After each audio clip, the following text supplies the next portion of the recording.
Keheningan yang menyembuhkan, tempat jiwa berbicara. Dalam dunia yang terus bising dengan suara, tuntutan, dan distraksi, keheningan menjadi sesuatu yang langka. Namun justru di dalam keheningan itulah jiwa mulai berbicara. Bukan dengan kata-kata, bukan dengan suara yang keras, tetapi dengan bisikan halus yang hanya bisa terdengar ketika kita cukup berani untuk berhenti. Berhenti dari kebisingan luar, berhenti dari kekacauan pikiran, berhenti dari perlombaan tanpa arah, dan diam, sepenuhnya diam. Keheningan bukanlah ketiadaan, ia adalah ruang yang penuh, penuh dengan kesadaran, penuh dengan kehadiran, penuh dengan kehidupan yang sebenarnya. Saat kita masuk ke dalam keheningan, kita tidak sedang melarikan diri dari dunia. Kita sedang kembali ke pusat diri kita.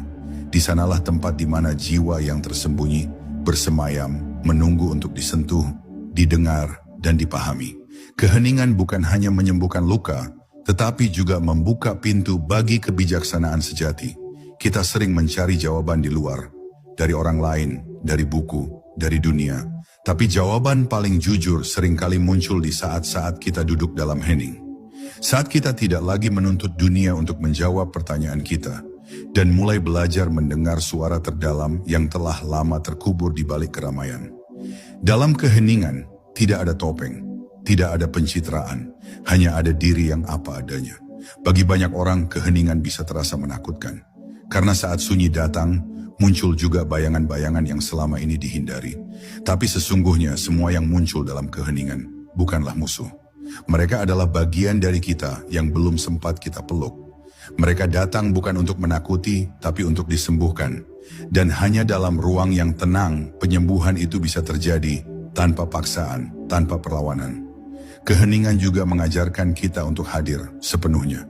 Tidak terjebak dalam masa lalu, tidak tergoda oleh masa depan, tapi benar-benar berada di sini, di momen ini. Dalam kehadiran itulah, kita mulai merasakan bahwa hidup bukan sesuatu yang harus dikejar.